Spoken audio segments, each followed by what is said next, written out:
My FBA shipment literally just got active into my inventory at the FBA warehouse, and boom, I get an email notification with the cease and desist from no other than Vans, a brand we all know and love. I know what you guys are thinking. How did I possibly get myself into a situation to receive this type of threat, essentially, from Vans? Well, let's get into it. As an Amazon seller, you will get a ton of cease and desists and IP complaints. They come along with the game. They're just such a pain to deal with. IP complaint stands for intellectual property complaint. And this is when a brand puts a hit on your Amazon seller account for selling their product on Amazon. This unfortunately puts your account at risk of deactivation, which you never want to happen. At the end of this video, I'm going to explain exactly how to look out for an IP complaint. So make sure to keep watching. The craziest part about an IP complaint is the fact that Amazon themselves approve you and allow you to sell this brand's product on their platform. Amazon literally lets you list and ship this product to their warehouse, knowing that this brand will give you an IP complaint once it reaches in stock into your inventory. Like, they have to know. Like, Amazon definitely knows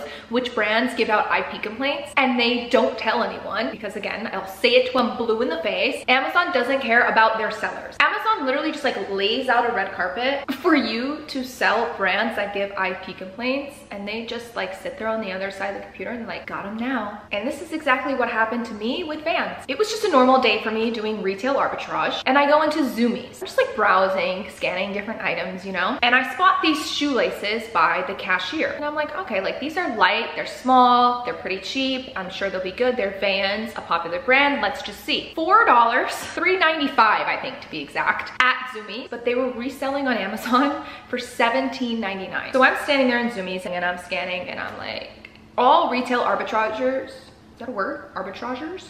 If it is, I just made it up. All retail arbitragers know this feeling, right? When you find that good product, your eyes get so big and you're like, oh. We're only like 8 units out, and I immediately look up at the cashier and I'm like, excuse me, how many more of these do you have in the back? She was like, we have about 20 more. And I said, great. I'll take all of them. From there, again, if you are doing retail arbitrage, you know this feeling of when you find a good product at a store and now you get back in your car and you pull up maps and you're like, how many more of these stores are within my area? And I drove to every single Zoomies near me that I knew had them in stock. This all happened to me back in July. So I'm already 2 years pretty much in. I'm definitely a seasoned Amazon seller. Like, I definitely know for sure how to spot an IP complaint. That being said, I went all in on this product because I literally checked every single metric that you're supposed to check and everything checked out. No indication of an IP complaint at all. I got home, I immediately listed the product and I got out the FBA shipment. I was so happy. Meanwhile, Amazon's literally on the other side of their computer and they're like, their evil laugh. That's just what like I picture. Right when those shoelaces got active in my inventory, I'm not even kidding you, that email comes through from Vans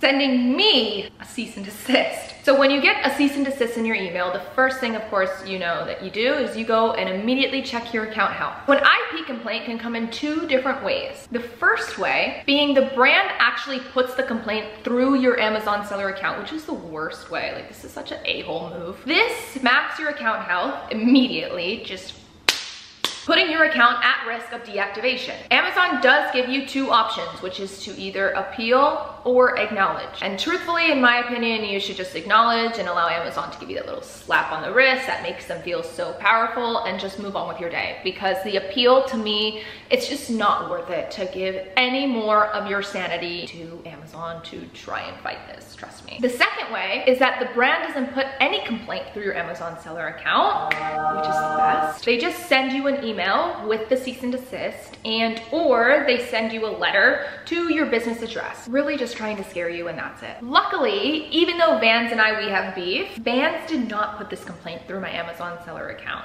Thank God, like, thank you, Vans. We have beef, but I'm thankful and grateful. In my opinion, and I'm going to stamp in my opinion, I think these cease and desists and IP complaints and things like that are just irrelevant and just scare tactics. When you get one of these from a brand, which you will, okay, we keep it transparent here, you're gonna get 1, 2, 10, 20, 50, you will.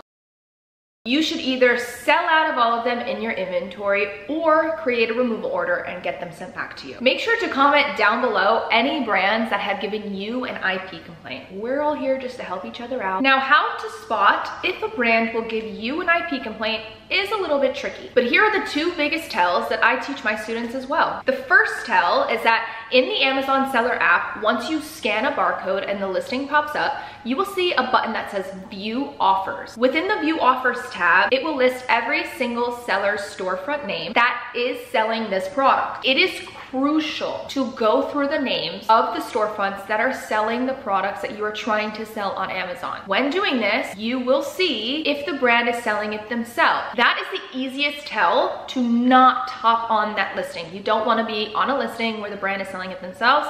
That is 100% an IP complaint. The second way to tell is by utilizing third-party apps that show charts. If you see a steady line going across and then all of a sudden you see a drop, that's an IP complaint, meaning that there was a steady amount of sellers selling this product, the brand hopped on or started sending out cease and desist, IP complaints. Now all these sellers came off, liquidated their inventory, created the removal order, right? Because they just don't want to deal with it. So looking for drop-offs in charts is really important, and that's the second tell on how to see if a brand will give an IP complaint. Thank you guys so much for watching this video. Make sure to hit that subscribe button so you don't miss the videos that I post every week. As always, let's keep finding and flipping, just not fans.